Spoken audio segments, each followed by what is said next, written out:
L'air se fit lourd, pesant. Une atmosphère oppressante s'installa, comme si les murs eux-mêmes respiraient une menace invisible. Chaque respiration devenait un effort, chaque souffle semblait aspirer un peu plus de leur courage. Un sentiment de terreur palpable s'abattit sur le groupe alors qu'ils se tenaient enfin à l'entrée des tombeaux sinistres. Leur cœur battait à l'unisson, une symphonie de peur et d'anticipation. Ils savaient que ce moment marquait le début d'une épreuve qui mettrait à l'épreuve non seulement leur force physique, mais aussi leur volonté. Le nom même, murmuré à voix basse, leur glaçait le sang. Tombeau sinistre. Ces mots portaient en eux des légendes de malédiction et de créatures oubliées. Chacun d'eux avait entendu des histoires, des récits de ceux qui étaient entrés et n'étaient jamais revenus. Le donjon, creusé à flanc de montagnes escarpées, se dressait devant eux comme une gueule béante, prête à les engloutir tout entiers. Les parois rocheuses semblaient suinter une obscurité palpable, une obscurité qui semblait vouloir les avaler. Le vent sifflait à travers l'entrée, comme un avertissement sinistre.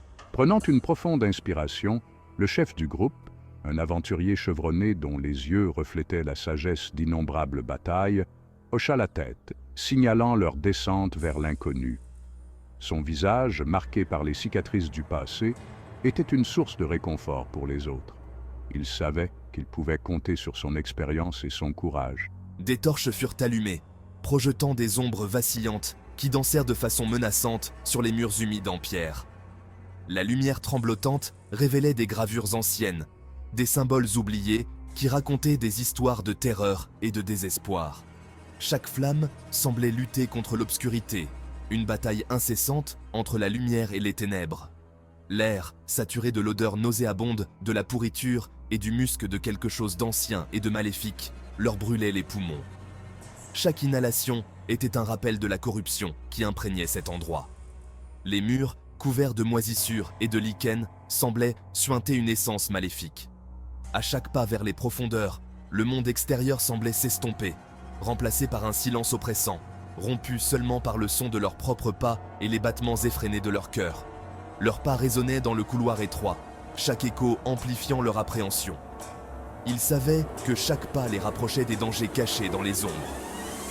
Les tombeaux sinistres commençaient à exercer leur magie noire. Une énergie palpable flottait dans l'air, une force invisible qui semblait vouloir les repousser. Les murs semblaient vibrer d'une énergie sombre, une présence malveillante qui les observait. Le passage se rétrécit, les forçant à avancer en file indienne. Chaque membre du groupe se sentait de plus en plus isolé, la proximité des murs accentuant leur sentiment de claustrophobie. Ils pouvaient presque sentir les murs se refermer sur eux, les emprisonnant dans cette tombe vivante. Le silence pesant était angoissant. C'était un silence qui semblait vivant, lourd de menaces invisibles, tapis juste hors de portée de leurs torches. Chaque craquement, chaque souffle semblait amplifié, résonnant dans l'obscurité comme un présage de malheur. C'était un silence qui semblait vivant, lourd de menaces invisibles, tapis juste hors de portée de leurs torches. Les ombres dansèrent de manière sinistre, créant des formes qui semblaient se mouvoir et observer. Chaque membre du groupe sentait une présence, quelque chose de malveillant qui les guettait. Chaque membre du groupe, le visage sombre et déterminé, serrait son arme plus fort, laissant en alerte maximale. Leurs yeux scrutaient l'obscurité, cherchant des signes de danger. Ils savaient que la moindre erreur pourrait être fatale. Ils connaissaient les dangers qui les attendaient dans les profondeurs des tombeaux sinistres. Les légendes parlaient de pièges mortels, de créatures monstrueuses et de malédictions anciennes. Mais ils étaient prêts à les affronter, déterminés à découvrir les secrets cachés dans ces profondeurs. Ils étaient prêts à les affronter. Leur courage était leur bouclier, leur détermination leur épée. Ils savaient que chaque pas les rapprochait de leur objectif, mais aussi des dangers qui les attendaient. Du moins, c'est ce qu'ils pensaient. Car dans les tombeaux sinistres, rien n'est jamais certain. Chaque tournant, chaque ombre pouvait cacher une nouvelle menace. Mais malgré la peur, ils avançaient, unis par leur quête commune et leur désir de surmonter l'inconnu. Plus ils s'aventuraient profondément dans les tombeaux sinistres, plus leur environnement devenait troublant. Les murs semblaient murmurer des secrets oubliés, et l'air était lourd de mystère et de danger. L'essence même du donjon semblait corrompue, le mana en son sein stagnant et vicié. Une énergie sombre et oppressante imprégnait chaque pierre, chaque recoin. C'est alors qu'ils rencontrèrent le premier signe de la véritable nature du donjon, les bêtes de mana mortes vivantes. Ces créatures, autrefois vivantes, étaient maintenant des abominations animées par une force sinistre. Ce n'étaient pas les créatures typiques, animées par des noyaux de mana que l'on pouvait briser pour les vaincre. Elles étaient bien plus redoutables, leur existence même défiant les lois de la nature. Non, ces bêtes étaient différentes. Leur apparence était une fusion grotesque de chair en décomposition et de magie noire. Leur chair était rance, se décomposant même lorsqu'elles se déplaçaient, laissant derrière elles une traînée de pourriture et de désespoir. Leurs yeux brillants d'une lumière étrange et malveillante semblaient percer l'âme des aventuriers, les remplissant d'une terreur indicible. Il n'y avait aucune étincelle de vie en elles, juste une horrible parodie, alimentée par le mana corrompu qui imprégnait les tombeaux sinistres. Ces créatures étaient des vestiges d'une magie ancienne et perverse. Les aventuriers réalisèrent rapidement que leur tactique habituelle était inutile.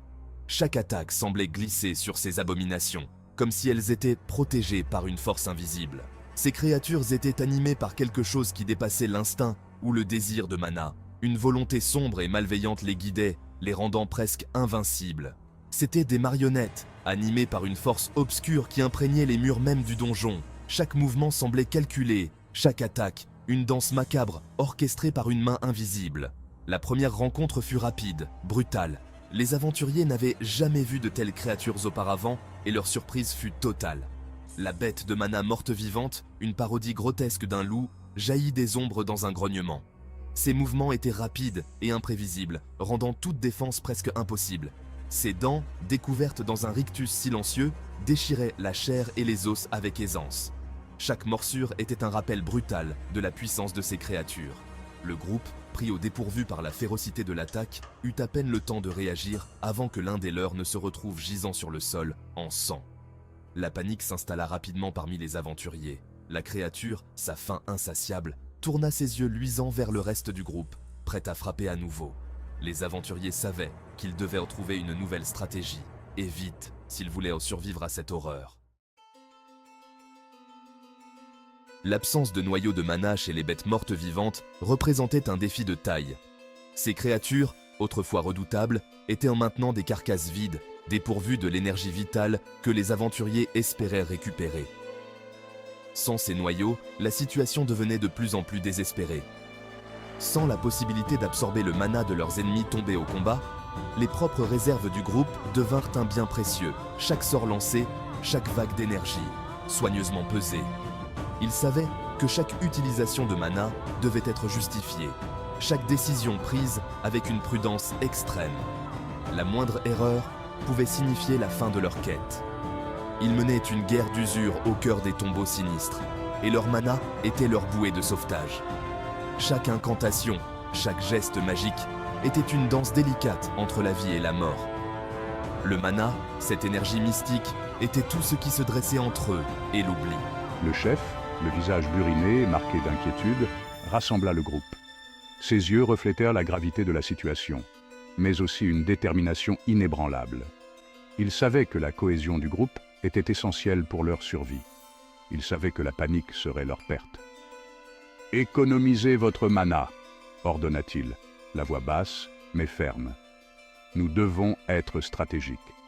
Chaque sort doit être utilisé à bon escient. Chaque goutte de mana doit être préservée pour les moments critiques. Chaque sort doit compter. Nous sommes dans une bataille pour la survie, et chaque goutte de mana pourrait faire la différence entre la vie et la mort. » Ces paroles résonnaient dans l'obscurité, un rappel constant de la précarité de leur situation. Le groupe, le visage sombre mais résolu, acquiesça en signe de compréhension. Ils savaient que leur survie dépendait de leur capacité à travailler ensemble, à rester concentrés et à utiliser leurs ressources avec sagesse. Ils étaient des guerriers, des aventuriers qui avaient déjà affronté la mort. Chacun d'eux avait une histoire, un passé marqué par des batailles et des épreuves. Leur expérience collective était leur plus grand atout. Ils ne se laisseraient pas abattre par le désespoir, pas tant qu'ils auraient encore la force de se battre. Leur résilience était leur arme la plus puissante, une force intérieure qui les poussait à avancer malgré les obstacles. Ils adaptèrent leur style de combat, s'appuyant sur une combinaison de combats rapprochés et d'attaques à distance soigneusement ciblées. Chaque mouvement était calculé, chaque attaque planifiée pour maximiser l'efficacité tout en minimisant l'utilisation de mana. Chaque coup d'épée, chaque flèche décochée de son carquois était précis, calculé. Ils savaient que le moindre faux pas pouvait être fatal, et ils ne pouvaient se permettre aucune erreur. Le gaspillage n'était pas une option dans les tombeaux sinistres. Chaque ressource devait être utilisée de manière optimale, chaque décision prise avec une précision chirurgicale. Seule l'efficacité et une détermination froide et inflexible pouvaient leur permettre de traverser cette épreuve. Leur volonté de survivre, leur esprit de camaraderie et leur maîtrise du mana étaient les clés de leur succès dans ce lieu impitoyable. Le silence des tombeaux sinistres fut brisé par un soudain bruissement d'ailes battant contre la pierre. Une nuée de coureurs des ténèbres, les yeux brillants de la même lueur inquiétante que le loup mort-vivant, s'abattit sur le groupe, leurs cris aigus résonnant dans l'étroit passage. Les créatures, petites mais nombreuses, se ruèrent sur les aventuriers, leurs griffes tranchantes comme des poignards. Le chaos éclata. Les aventuriers, leur formation brisée, ripostèrent avec une fureur désespérée. Les épées s'entrechoquèrent contre les griffes, des étincelles fusant dans l'obscurité. L'un des membres du groupe, une jeune mage au regard flamboyant, déclencha un torrent de flammes, incinérant un groupe de créatures, leurs cris se transformant en couinements aigus avant de disparaître dans le néant. Mais pour chaque coureur des ténèbres qui tombait, d'autres semblaient prendre sa place. L'air se chargea de l'odeur de chair brûlée et de l'odeur métallique du sang. Les aventuriers, leurs mouvements devenant plus lents, commençaient à fatiguer. Leurs réserves de mana, épuisées par les attaques constantes, étaient dangereusement basses. Ils devaient trouver un moyen de se libérer de cet assaut incessant avant d'être submergés. Les tombeaux sinistres mettaient leurs limites à l'épreuve, les poussant au bord de l'épuisement et du désespoir.